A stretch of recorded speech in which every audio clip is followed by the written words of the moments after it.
The Redcliffe foreshore activation, Redcliffe Council foreshore activation, Moreton Bay Council, sorry, coincided but was above and beyond. They were asking for some recommendations for what happened on the foreshore. We felt that was a little short-sighted, so we put together a 20-year vision for what we'd like our community to be in that period of time. It's not going to be easy, let's say that, okay? There's lots to do and it is a long time period, but if you never start, you never get there. So that's the first thing. But you guys being here in these numbers and all the apologies we've received as well, it's just epic. So thank you very much. We really appreciate it. It's nice to feel that we're supported as well. So thank you for another couple of thank yous. Thank you to the board and the crew and all the people that have put in. It's a big effort. We do this for nothing. So it's just I'm very grateful for all the people that have helped me. There's a couple of welcomes as well. Sorry. Our Attorney General at the back there, Yvette Darth, has just arrived, so thanks very much for coming, Yvette. We appreciate it. I didn't see you there. I didn't see you when you came in, so sorry about that. And thank you for other representatives. We've got Kerry Ann Dooley here from the LNP as well, so thank you very much for coming in too, Kerry Ann. Big thanks too to Moncomo. Moncomo have been working with us for the last few months. They give us this opportunity to use their facilities for free. We really appreciate that. It's a great place to have what we do here, and the fact that they support us is fantastic. So big thanks to them. I don't know about you guys, but after this is done, I'm going for a beer downstairs. So I suggest you do too as well. Support them up, and yeah, they're a good bunch. They help us out heaps. So thanks very much for that. Right, into the important stuff. Yeah. Sorry, I forgot about the clapping bit. Okay, why are we doing this? We want to make this community the best place we can make it. We live in a fantastic place. No one here is saying that this area is no good and that, why bother? Everyone loves it. We're all here for a reason and we want to make it the best thing we can be. Brad's going to show a slide at one point in time which is in regards to what's called the CIFA Index. It shows different areas of the community and different levels of prosperity, for want of a better term, in different colours. It disturbed me and it disturbed us, and that's kind of what we're fighting against. After you see it, you might not stir D-Bay and Morayfield and Caboolture as much as maybe some of us do. Okay, there's things here that we can rectify as a community that we can make better. This is why we're doing this. Okay, we need to kick off and we need to establish who we are. One of the things for me personally that struck me for a number of years, I've been a commercial agent here for 12 years now, and what I saw us go through as a community is the council amalgamation and North Lakes. Two big things that hit this area.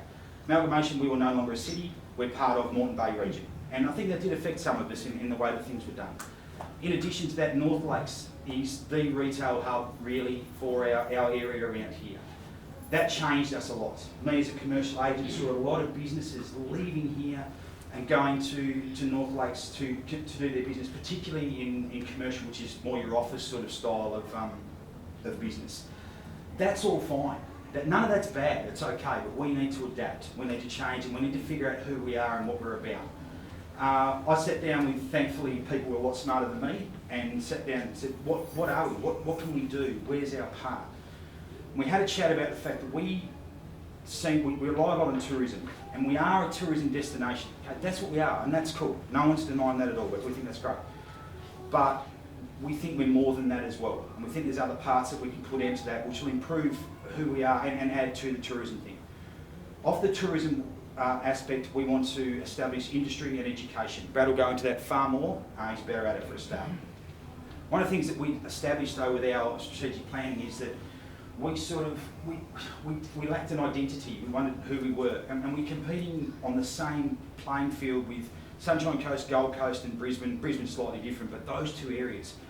And they're already ahead of us. They're already doing it differently. They're already packed out. They've got their short-term accommodation all sorted and they're good to go. And if we go in and keep hitting that same nail all the time, then I don't know how we're going to get there. And that was a concern to all of us, and what can we do? And what we came about with was, a lot of us sit on, when we're thinking about who we are as a peninsula, we sit on the foreshore and we look inwards, and we look at all the buildings and the businesses and we go, oh, look at it. And I don't think we're turning around enough and looking out and having a look at all this magnificent, advantages we have out there because of the water that we have. But no one else has. Like, very close to this area, there's very few areas. Bryby's got a bit of it, but the other areas are looking at more surfers, they're big waves and lots of stuff, and we haven't got that. We're this nice, calm area for people to kayak and stand-up paddleboard, their kids to go there, just different sorts of environment, and for people to learn and be educated in what maritime has to offer. We felt that was the way we should go on that. That's pretty much the basis of what we're trying to establish here. I'm going to stop talking a little bit now and hand over to Brad, if you're ready to rock. Yep. Thank you very much again for coming, and we really hope to get something out of this. We might ask at the moment, no questions during the presentation. Write them down if you like, and we'll have a question and answer at the end there. But bear in mind, this is a vision. It's not a plan. Okay, we don't know exactly how it's going to work. We need you guys to help us make it work. But let's hear the vision and see how we go from there. So over to you, big fella. Thanks, thanks everyone for coming out tonight. It's a Friday night, and we're really grateful that you've taken some time out to share it with us tonight. We want to share with you what our big picture is. Before we get started, can I just get an overview? Is everyone mostly in here residents? Yeah, very much. Great. What about service clubs and those sorts of things? Where are service clubs? I've seen some of the Rotary guys. Great. Business owners? Those business owners? Great. Anyone who's got nothing better to do on a Friday night like me? Great. Fantastic. So let me just give you a quick overview of what tonight's about. And the key thing is that we wanted to do tonight was three key areas. We wanted to engage with the community, we wanted to enrol you, and we wanted to inspire you about what is possible for the future. So what we're going to do, Ryan shared with you a little bit about our why, and I'm going to go into that in a little bit more detail in a minute. For us to change and to go somewhere new, we've got to know where we are now.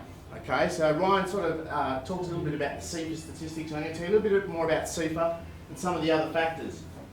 Then we're going to discuss our way forward. Okay, so this isn't just a fluffy sort of idea. We do have some solid strategies. Who saw the ad in the paper during the week?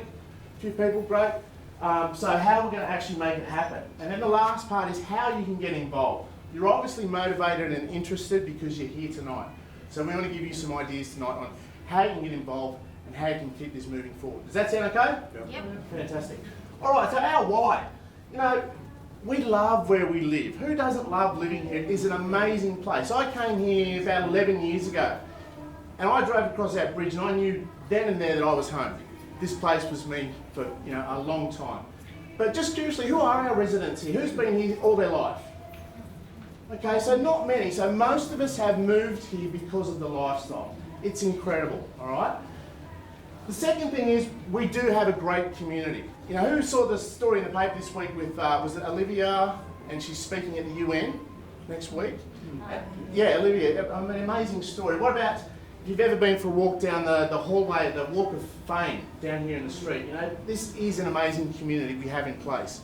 We want to take it to the next level, okay? But for me, when I first started getting involved with this, I was challenged by the chairman of the organisation that I worked for a while ago about, what are you doing for your community? Yeah, what are you actually starting to do in your community? And for me, the longer term vision is primarily about making a stronger place for our kids and our future generations. My kids are here tonight. I wanted them to see this. Wave kids, say hi everybody.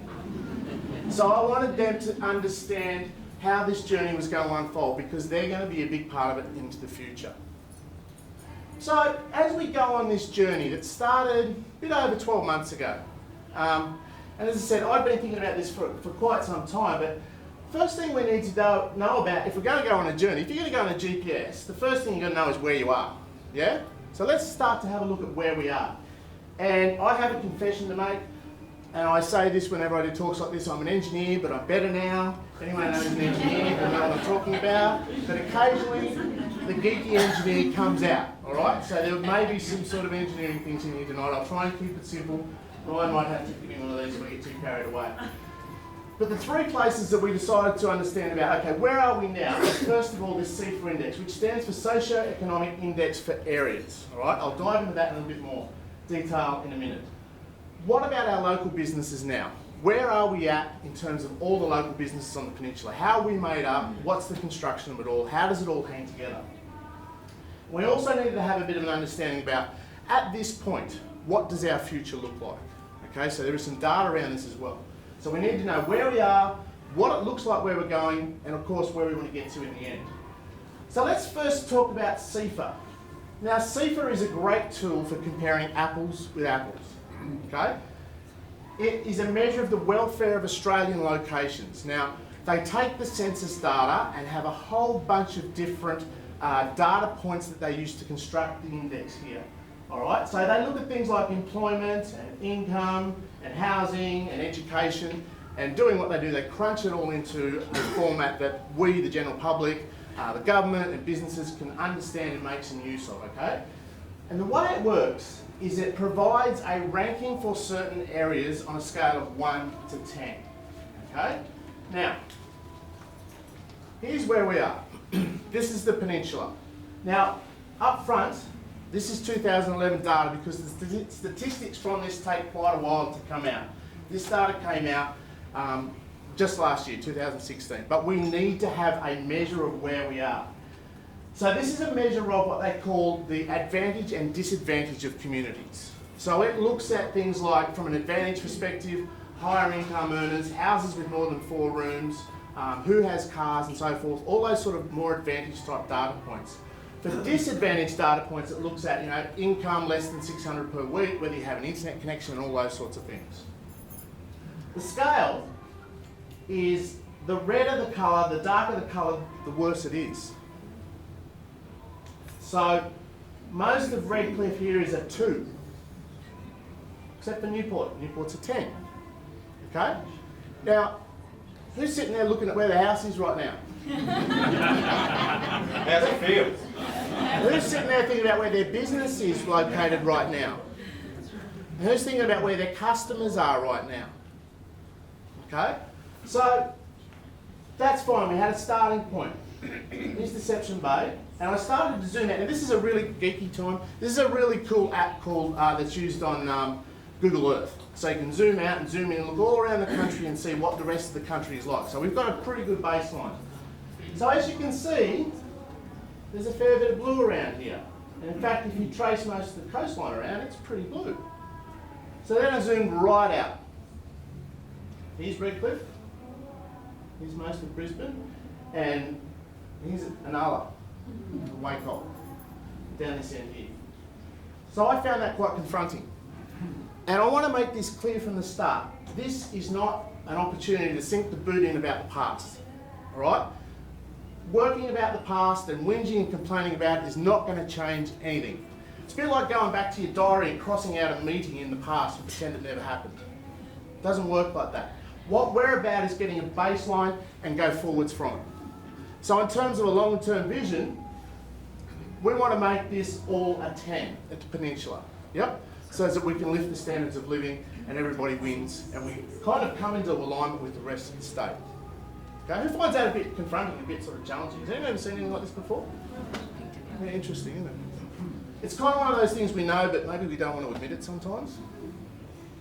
So let's look at our businesses. So that's from a welfare, lifestyle type of perspective for the people that live here. These are the different industry sectors, and the key point, as it says, is that 59% of our businesses are within 4 industries.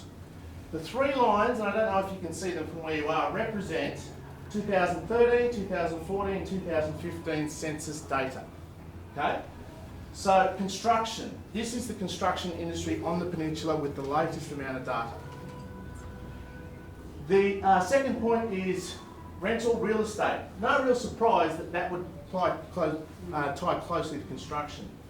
The third one was, which I found kind of interesting, was the professional and scientific technical services. So these are your research bodies, architects, engineers, I think vets even go into this category, those sorts of technical type businesses. I was surprised at how high that actually is. And coming in at number 4 is retail trade. So if we started to think about, okay, well, how are we going to affect the businesses here? 60% of them are in those areas. So we need to understand if we do something, what impact it's going to have on that. Where are our businesses now in terms of turnover? Okay, so where is our business owners again? Hands up. Okay, so you can get a bit of a reference for how you sort of place in the marketplace. This first column here, 0 to 50,000 revenue. So these are your one-man band type businesses. Probably the concerning thing for me was this sliding thing going down here. It's going backwards, yeah? The number of small businesses is shrinking out here. 50 to 100,000, about 20%. There was a bit of a spike here for the 100 to 200,000 businesses. You know, that's maybe a couple of employees. Sort of 2014, then it slumped back again, and then 200 to 500,000, and then 500 to 2 million, and greater than 2 million. So a lot of the businesses out here, 82% of the businesses turn over less than $500,000 a year. A big chunk of the peninsula, businesses on the peninsula. And this one probably is one of the most important to me. This is businesses by employees. Okay, so who employs people here? Yeah, good number of people, and this, you'll find this interesting.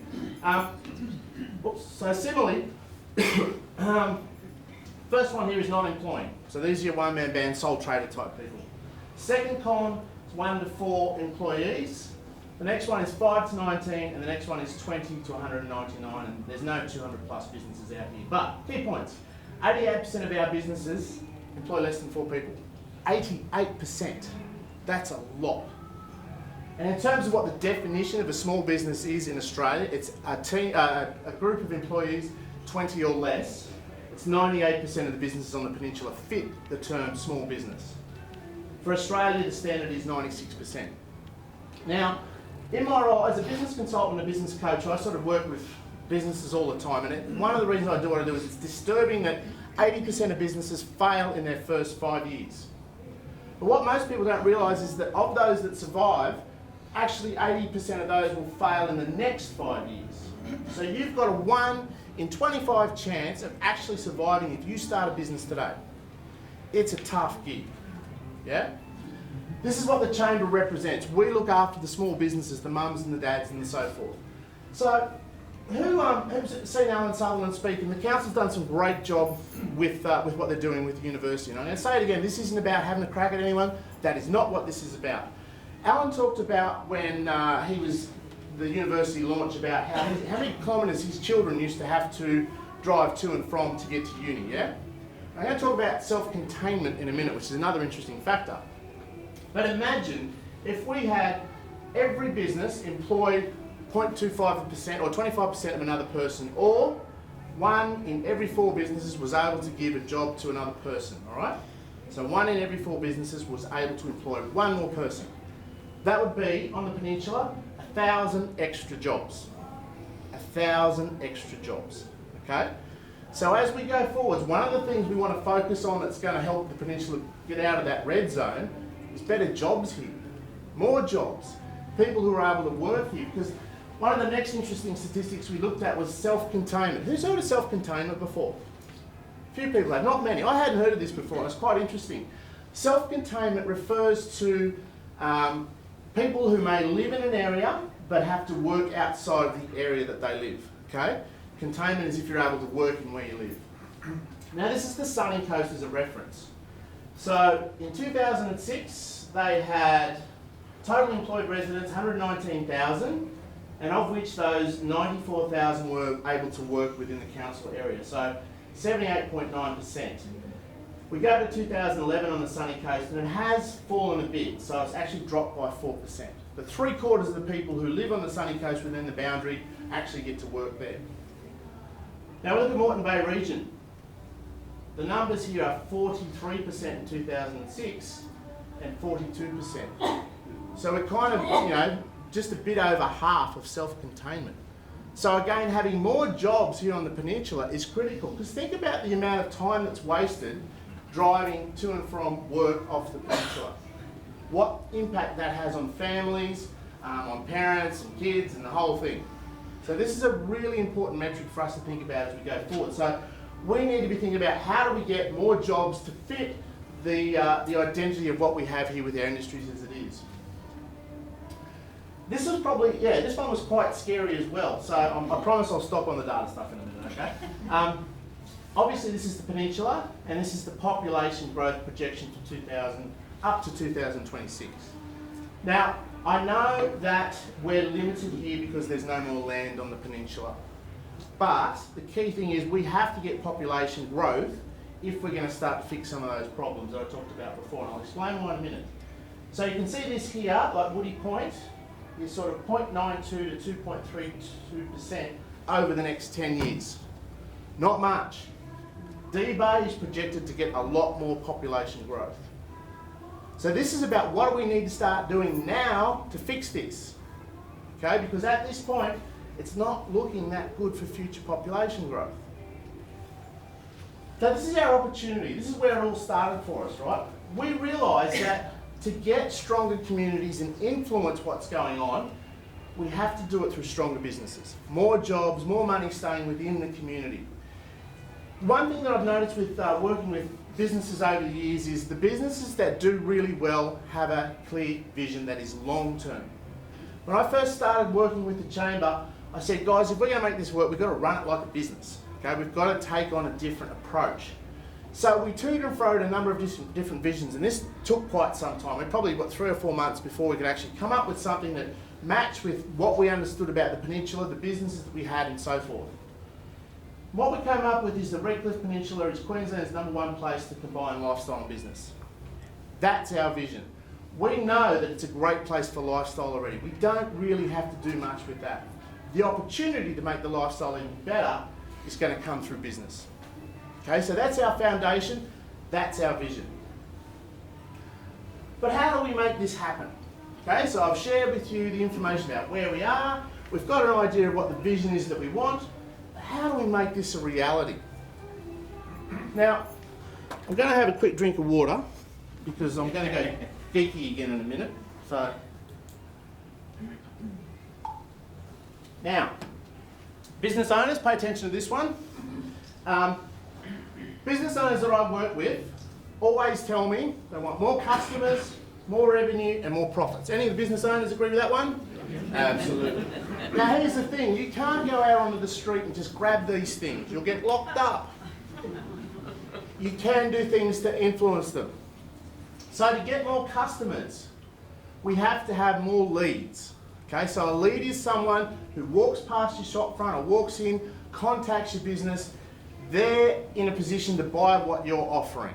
Okay, so that's a lead, a quote, whatever it is you want to call it, someone who is in the market and may buy from you. Next thing we need to do is convert them, take them from being a lead to a buying customer. Okay, so those are the two things that we can influence in terms of getting more customers. Does that make sense? Yep. Okay, once we have customers, the next thing we need to do is get them to keep coming back.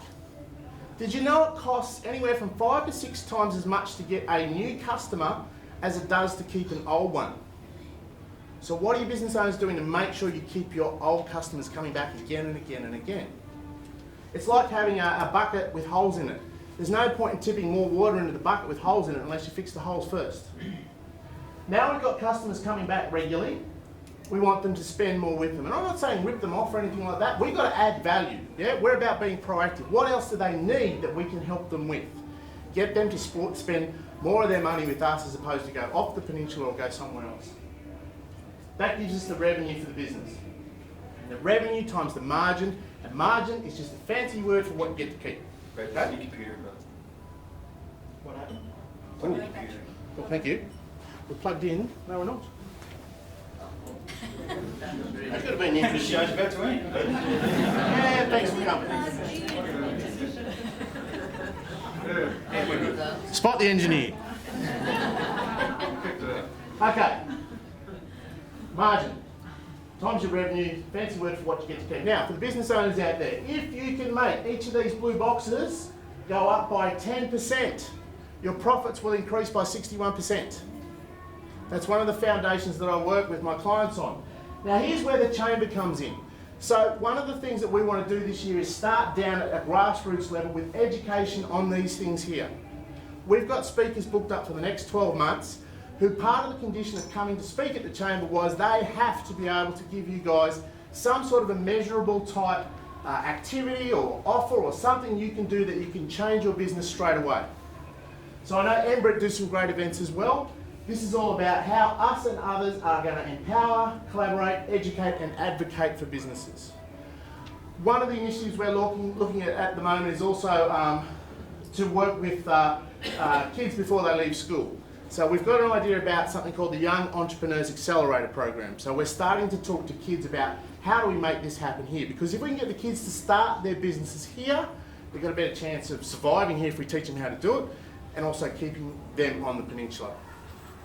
So that's business, right? First part. Now, Redcliffe is a tourist destination at the moment. Has always been. Now, for the people who moved here, just curious, how many times did you come here before you actually decided to move? Hands up. First time they made a decision? Yeah, I was first time as well. Couple of visits? Yep. More than 3 visits before you decided to stay? Yeah, a few people. Still deciding. Still deciding? So getting visitors to come is a big part of moving here. And Embred are doing a fantastic job with their events on this. So I started to think about, okay, well, how does that parallel up with the business? So we've got a potential visitor, someone who actually may move here. Then what we want to do is convert them. They've got to make a decision to come here before it's any good. You can sit around and think, oh, I might do that one day, but until they come across that bridge, it doesn't matter. Now that gives us a visitor on the peninsula, right? Someone who could potentially move here. We want them to come back, repeat transactions again and again. I'm going to talk about how we do that in a minute. And we want them to spend, on average, more money with us as they can, because all of these then come together to give us revenues for the local businesses. Let's get the money here into the community where the small business owners, 88% of us, can make some difference with it. So, Embred, their events and other events, these guys are doing a fantastic job at this party. We all know that, yeah? The thing is though, whether it's council or Embred, they can only get visitors or leads to your business.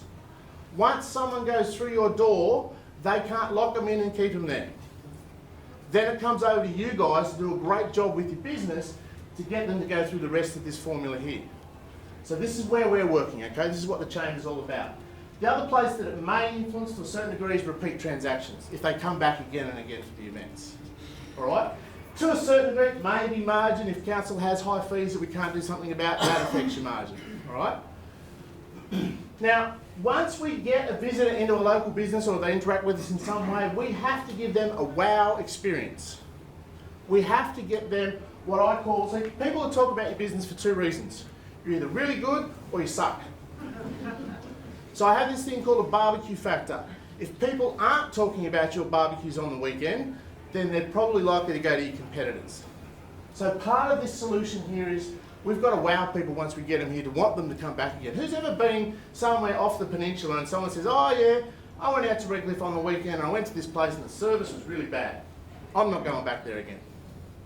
I've had that quite a bit, yeah.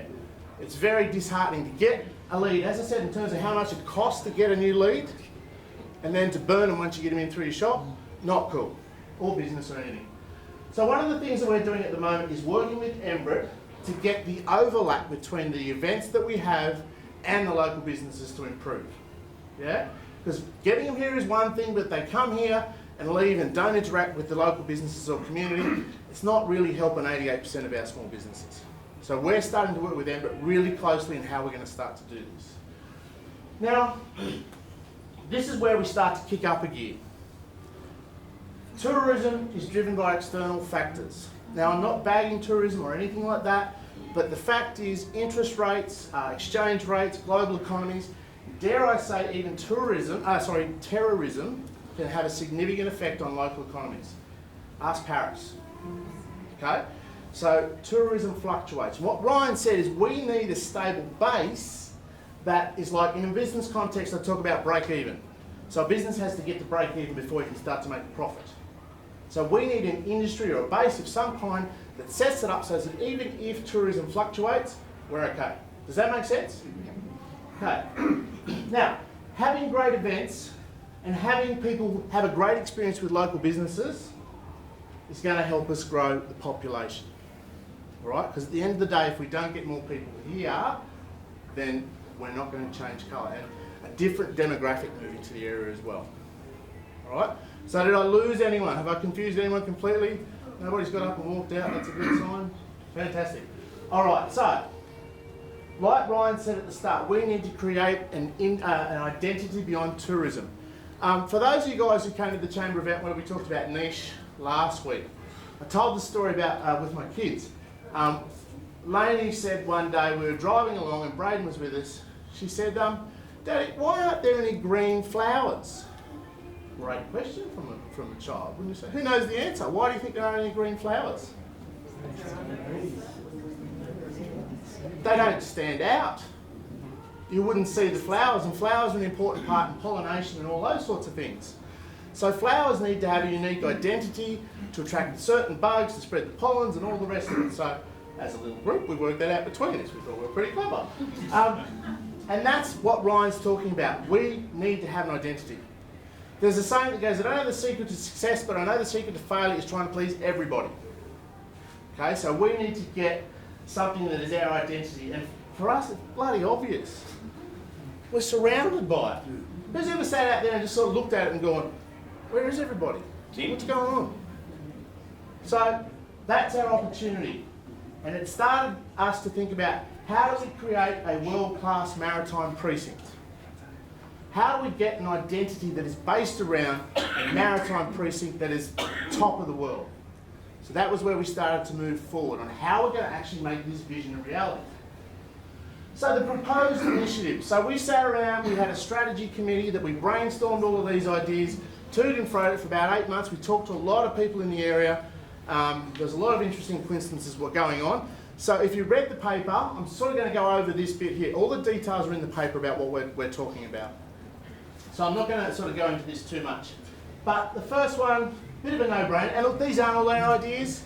Other people have come up with these ideas. I think probably what we've done is combine them into one big plan that no one's ever really thought about, that sort of takes into account the 20-year vision. Public Wi-Fi. It's 2017, right? Whether it's here or Scarborough or Woody Point, doesn't matter. We've got to get with the times. This one's a no-brainer. And now's probably a good time to talk about the council doing a great job with their foreshore activation plan. So a lot of these early strategies are designed to dovetail in with that. But like Ryan said, we need something longer term. So public Wi-Fi is the first one. The second one is a loop bus. Let's move the people around. First of all, let's get them here with great events, and then let's get them to go around the different locations on the peninsula. Get them to your businesses. Yeah? Scarborough, yeah, Scarborough, Woody Point, always. And guys, this isn't about just Redcliffe. We're talking about the whole peninsula. Those stats I did before are from Rothwell forward. Okay, this is everyone. So we don't want to exclude Woody Point, Scarborough, Margate, anybody. Third one, the markets. And I know the council have, they're kind of happy with how it's going now, but who's got a business that's up that end of the street when the markets are on and they miss out? Is any one of those guys in here? So a simple thing we're proposing the council to try is, you know how they have 2 lanes of the tents? Have one big lane right up the street. So as a people, when you go to the markets, you generally like to walk, you'll come in at a point, you walk down one end, up the other, and you go back to where you started. So they come down the market side or the street side, and they go back up the other and go home wherever they start their journey. At the moment, it's a bit of a challenge with the tents in front of the shops. Now, I know business has improved for a lot of those guys there, but we're sort of saying, how do we make it even better? We've got lots of people coming here, lots and lots. But again, we need to boost that overlap with local businesses. And it's a bit of a bugbear. I get a bit annoyed about all these businesses coming in from off the peninsula and kind of take advantage of this, don't pay any rates, take the money and leave again. We miss out on the money, even though it's our place. So working with council around policies like this is an important part of what the chamber wants to do, so we get a win-win, not a lose-win, which happens sometimes. Another obvious one, one-way traffic, anti-clockwise around the main part of the street. People at the back there, Sutton Street, get forgotten. People come down, they get to the roundabout the other end, turn around and come back up. Let's make them go round past these other businesses. Leads are generated, driving along, oh, that's an interesting shop. We've got to get more walk-by traffic. No parking. This one's a bit of a controversial one. I can see Settlement Cove from where I live, and I see people park their car, go down to Settlement Cove, and then they leave again. So one of the ideas is, why don't we limit some of the parking there so that they have to walk past the shops? Again, boosting opportunities for retail trade. Now I know some of the shopkeepers might get a little bit upset about that, but again, we're putting some stuff out there. Let's work out some ways that we can actually start to make this work. Next one, talking about car parking. Do I need to say anything more on this one? No, it's pretty bloody obvious, yeah? The next point is, how do we want to extend the jetty, okay? So if you look at, there's 1,500 square kilometres of water out here, and down here's this tiny little jetty with 8 little pontoon things on it. If we want to attract maritime people, we need a place for them to bring their boats in, okay? So having an additional 100 berths or whatever it is, get them to come in on the boats, make this a destination, make it a day trip. The yachties would love to come up from the Gold Coast or Wynnum or any of those areas, get them to come in here off the jetty in front of the retail area. Now whether we do Redcliffe Jetty or we put it at Scarborough or we put it at Woody Point, we don't know. What we're saying is we need to find a way to make it easy to get maritime people type here. One of the things that Redcliffe had many years ago was a customs point. Who remembers or knew that we had a customs point here? Yeah, up in Scarborough. So again, as a maritime precinct, global type level of standard, we need to have a way that foreign visitors can easily get here. So whether that becomes part of the jetty or they reenact it up at Scarborough, we don't know yet. But it's an obvious type thing to have them, international tourist visitors come here. Dive sites. There's been some incredible coincidences as we've started to talk to people and get some incidents happening here. Now, I'm not suggesting we shoot a plane out of the sky from the airport. We were here one of the chamber meetings, and I think, Greg, was the guy staying here when he came down? He's here? Oh, fantastic. About sinking planes. Cool. So literally we were talking about, in the early days, we were sort of discussing what are the different options about dive sites and those sorts of things in a maritime precinct. And one of the problems is with decontaminating ships is they're really hard and it's quite expensive to do. But aircraft is quite easy. On another note, apparently we're about to have a bunch of trains that are going to be of no use anymore. So I understand that there is a possibility that we can sink those as well. So from a dive perspective, there is a possibility to be able to go out and dive through the trains, the planes, maybe get a big MH17 sign out in the middle there. But again, it's another way to get more people to come here, dock at the jetty, take boats out. There's a business opportunity to run a diving business out there, and then all the spread off businesses that come with that as well. This is Hillary's in Western Australia. Who's ever been there? A few people. So I was quite astonished by this, and some of you guys probably already know this, but they're up at Scarborough. There are plans and everything ready for a world-class type marina to go in. Who knew that? Quite a few people. So whatever the reasons were that it didn't happen beforehand, there is literally stuff there ready to go. So I'm not saying that is the ideal thing that'll happen, but in terms of world-class maritime precinct, it's going to be a pretty important part. It's going to have, apart from residential, there'll be retail as well. Okay, so more business opportunities, more jobs. We have a shuttle bus that moves them around. When we met with the guy at Scarborough Marina, he said, people, if they do come up here, they're kind of stuck. They get a taxi and all the rest of it, but if you had a shuttle bus moving around, these days you've got to make it easy for people. We've gotten bloody lazy. Okay, so the easier you make things for them, the better. Brad, sorry, I'm going to ruin your flow and get you to have a drink. Oh, yeah, drink, yeah. I don't know if anyone went to the Redcliffe High School business breakfast the other day, but Stockland spoke to us there, and it was very cool. Sorry, John. It was really interesting that what they were talking about was what we're talking about on a smaller scale. When we talk about world-class marina and we talk about the jetty out the front, we're not talking about people coming in there, dropping their boat off and leaving it for 9 months and then coming back. What this is about is coming in, parking your boat, getting off, having a day there, a couple of days there, whatever it might be, and then jumping back on your boat and going back and telling everyone how cool we were. That's what we're talking about. Stocklands have part of their Newport facility that they're putting together now is restaurants and retail on the waterfront where you dock your boat, jump off, do your thing, get back on. Okay, so that's sort of what we're talking about with this. So don't be confused, we're not saying we want another place out the front to park your boats. This is about bringing people here, get them to love it, get them to feel it, and then when they love it and they buy a place and they want to be invested in it, then they can find some longer term, docking for their boat and keeping it there. So I just want to make that very clear to you that they're on the same page as us.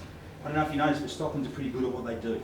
They know what they're happening, and that's what they're aiming towards as well in Newport.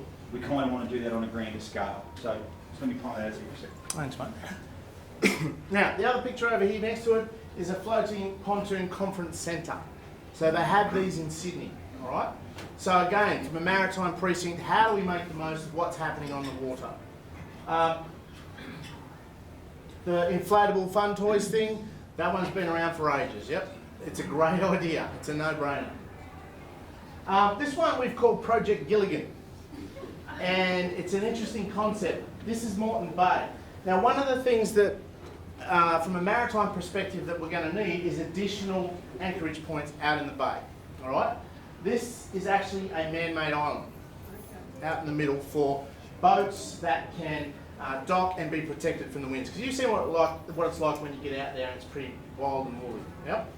Speaking of coincidences, Greg met a guy. This one's been in our sort of vision for a long time. Met a guy yesterday who is the MD of a large dredging company, and Greg started talking to him about it. And the guy went, "Wow, that's a really good idea." Greg's even worked out we need 30 million cubic metres of dredged sand to build the island. So we know there's all sorts of environmental challenges. Okay, we're not saying this is going to be easy, but we're looking at different ways to stimulate the economy. With the 60 million cubic metres of land.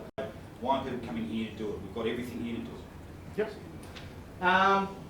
A big part of this is going to be, as I said, the events need to keep happening. All right. So one of our ideas is, if we're going to be a maritime precinct, we need to have significant maritime events. It has to be based on water and boats. Now, the Sails Festival is awesome. We know that Sails and what the Embert guys do is fantastic.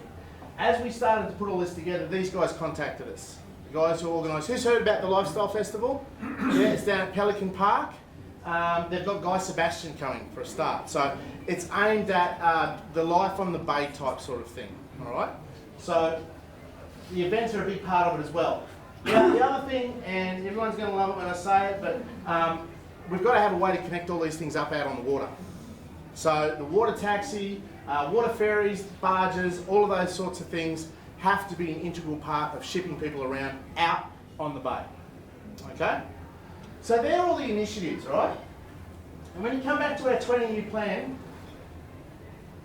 again, the geeks back, this is kind of my one-page thing of how to make it happen. So the vision, Redcliffe Peninsula is Queensland's #1 place to combine lifestyle and business. How do we do this? Fundamentally, we need an increase in the number of visitors, subsequent contact, sales, repeat transactions with local businesses to build local business strength and community strength. We see this as a community project, right? The word community, common unity. What's the one thing that links us all together as a community? Nothing at the moment. That's what a vision is supposed to do. Strategy 2, increase the population growth of the peninsula through strategy 1 above, increase visitors, creating the world-class maritime precinct.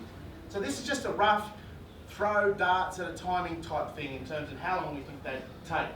The overlap with the Council Foreshore Master Plan is basically these things here, up into the parking thing, not so much that one, but these ones here have to do with that short-term 5-year process of what they're doing with the council, with their foreshore activation plan anyway. Some of these bigger projects need to stretch out to at least 3 years, probably longer. So closing off the parking on the eastern side, rerouting the traffic, they're going to be a bit longer. Increased car parking, ideally they'd whip it up in 12 months, but probably not going to happen. The jetty extension, this one kind of happened, National Standard Boating Competition or National Standard Boat and Diving Expo with the lifestyle guys. That was long term, it kind of came up quick. Artificially created dive sites, the planes, the ships, the trains. Additional Moreton Bay anchorage points, Project Gilligan, that's a long-term thing, so 3 years researching it, and then it's probably going to be a longer term, that one of those should be up the top there. Customs clearance point, the marina opportunities, permanent attraction, the conference centre, and then the maritime education and the water taxi kind of comes last once we've got it all in play. Now that's not a hard and fast have to do it this way, but it's just a bit of a thing to get us to start to talk about how to make it happen. So what's in it for you guys? You know, like, why bother? This is all really interesting, Brad, but you know, why should you? Increased business opportunities. Having a maritime precinct like this will bring new businesses to the area that opens up the opportunity for collaboration and further business within the business community that exists.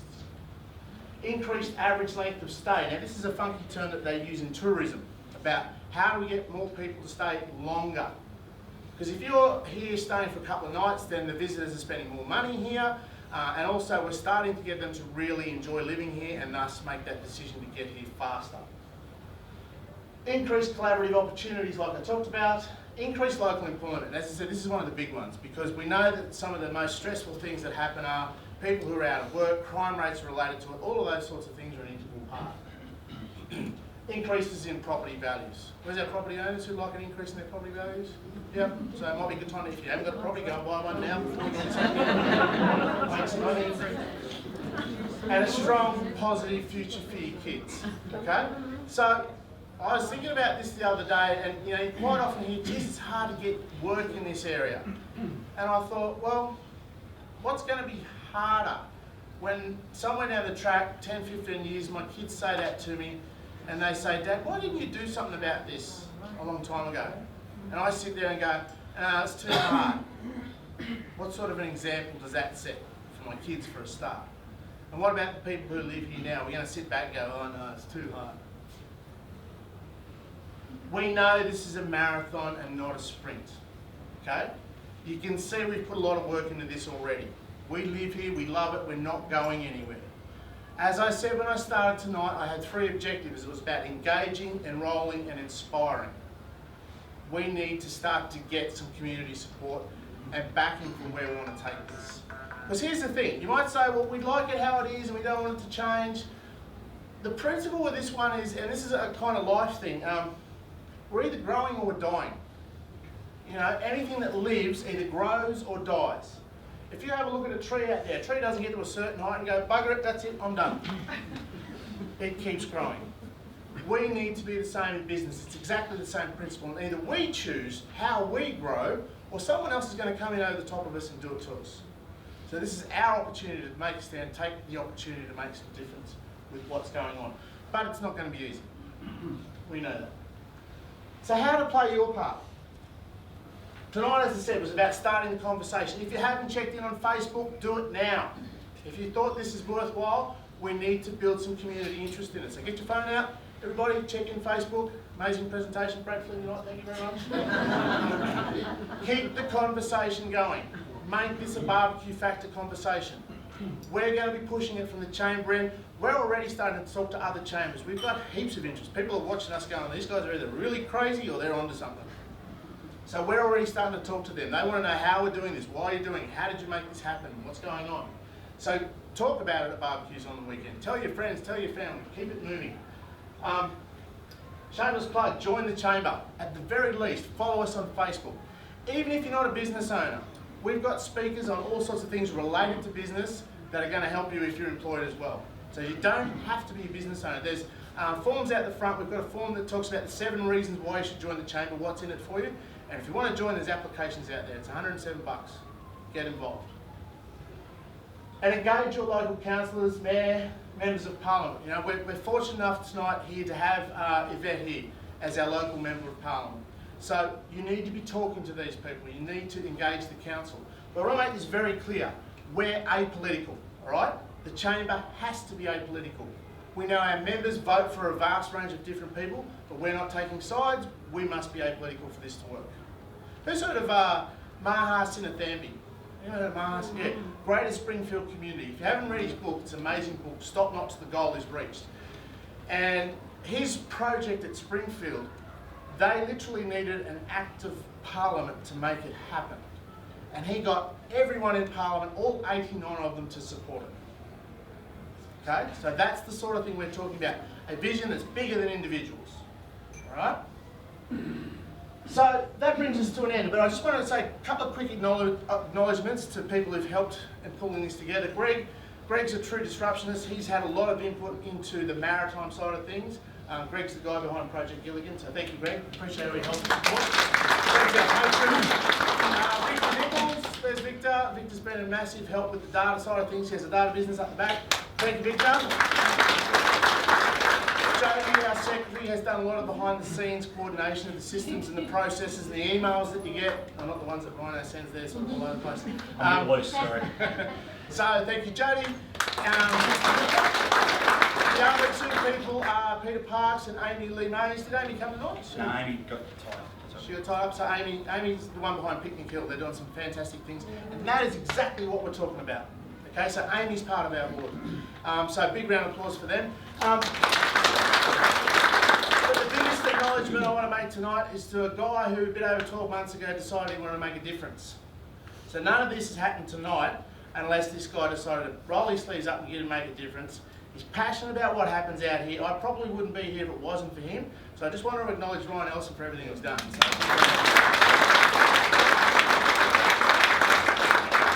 So to finish up, a small quote. Never doubt that a small group of thoughtful, committed citizens can change the world. Indeed, it's the only thing that ever has. It's a quote by Margaret Mead, who's an American anthropologist who did some amazing stuff in the 60s and 70s. So again, thank you very much for coming along tonight. If you have some questions, we'll try to answer them. We can't really answer questions because we don't have specifics. Okay? So, but what we do want you to do is to start talking about it. As I said, We don't know what we're doing. so, but if you do have some questions, we will try and answer them for you. As I said, engage, get involved. Don't sit around and wait 20 years' time and go, well, what if? All right, so thank you very much.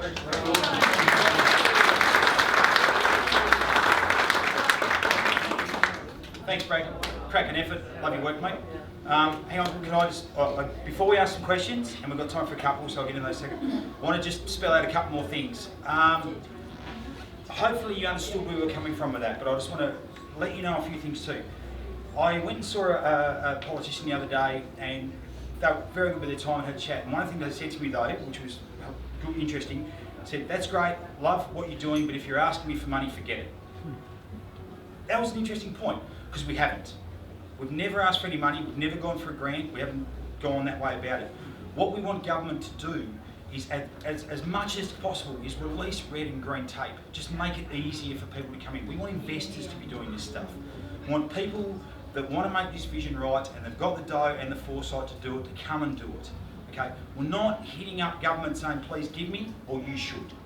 Okay? We're not doing that. We want these people to come in, but to be allowed to come in.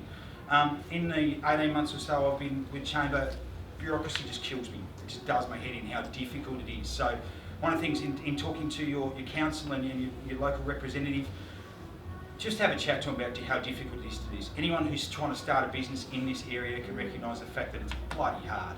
And I don't see why that is, and that's something I'll keep fighting on that regard. So if you can do that for me, that'd be great. The other thing too is, and Brad said about membership and all that sort of stuff, I'm not going to go into that, but we cannot do this alone.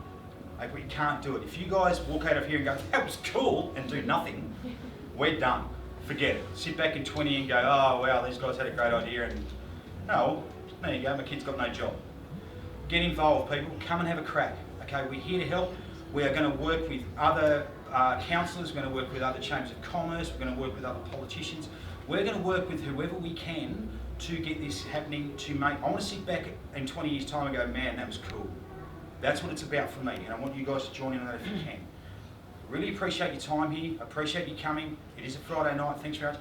There's a lot of people in this room too that have given us some cracking ideas. I'm looking at you, Damo, at the back as well, don't worry, but people have come in that haven't got the time to be on the board or do anything else, but are members and have said, what about this? Keep them coming. Tell us what we should be doing. I certainly have not got all the answers. In fact, I've probably got very few, but there you go. On that note, let's chuck it open for questions. Has anyone got anything they want to say?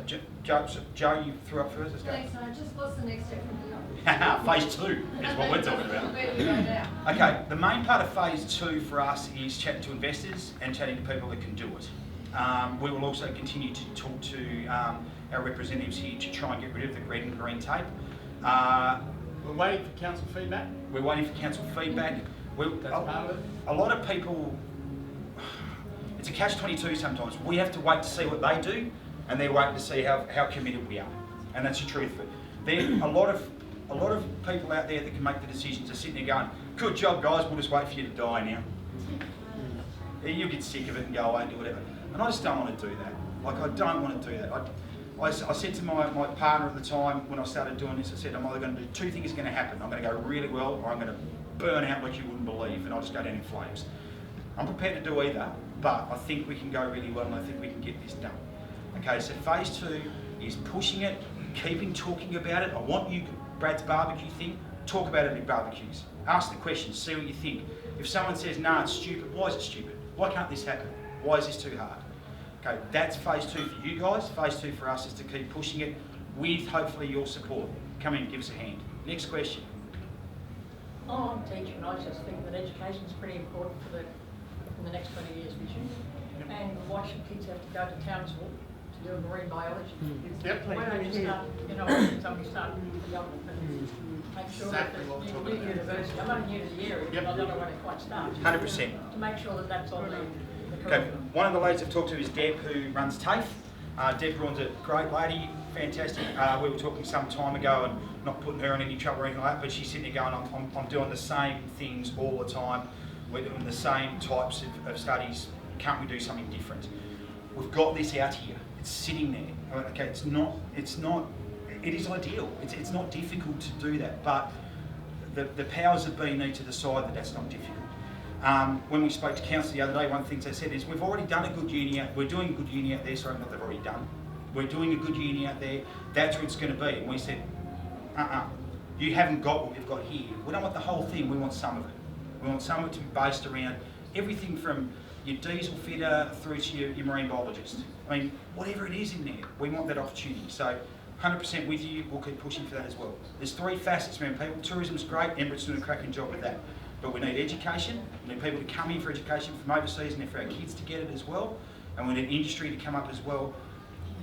Scraping boats down, diesel fitting, selling boats, the chandlery, whatever it is, all that can be in here. And we need for people to say when they want to get their boats sorted, this is where they come. Sir. Ladies and gentlemen, my name's Graham Davis and I'm a semi-retired journalist. Look out. Reference the turning us into a maritime enclave. I agree wholeheartedly, to a point where I've made contact to a submission to Greg Hill, the Vice-Chancellor of the Sunshine Coast University, and recommended to him one of the new curricular courses to be conducted at the Petrie campus when it comes online in 2020 shall be a Master Mariners course. Okay, this is a question asking time, not a statement. So if you've got a question, you want to say something? Okay. Go ahead. Yeah, fair enough. And his response Point is... made, no, point made, thank you. Yep, Okay. yep, yep. All right, next question. Yep. Yes, sir.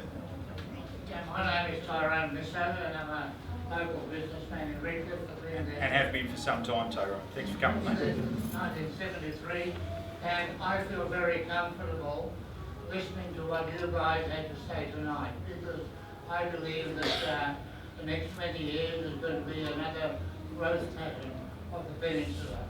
I remember when we came here in 1956, there weren't too many people here, but Redcliffe was full of these old fibro shacks and garages converted to fishing weekenders.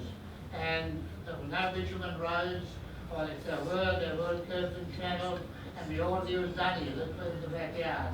And when we look at Redcliffe today, I mean, we see a city that is the greatest place in the world to live. It's got everything, doesn't matter what you want to do. They've got school, hospital, shopping, on the beach, enjoy your boating or fishing. It's all within 5 minutes of wherever you live. And show me any other place in the world that offers you what we have here. Congratulations, boys, you've done well. Thank you, Tyrone. Okay. Thanks, Tyrone. On that point, though, it is the greatest place. I think that entirely. You're dragging me out of this joint, I can tell you right now. But let's make it blue. The CIFA index is not cool. We need to make that blue. And we need to do all these things and put these things in place so that the residents that we want coming here can help us change that, okay? You guys are as much in this as we are. Get on. Come see us. We'll help you any way that we can, okay? If there's no other questions, we'll wrap it up because it's Friday night, not Thursday. Thank you very much for coming. We so appreciate it. If anyone wants to say to us afterwards, thanks, Stacks. If anyone wants to email us to get details or hasn't got a copy of our report that we put through to council, please let us know and we'll provide it with you. But thank you so much. We really appreciate it.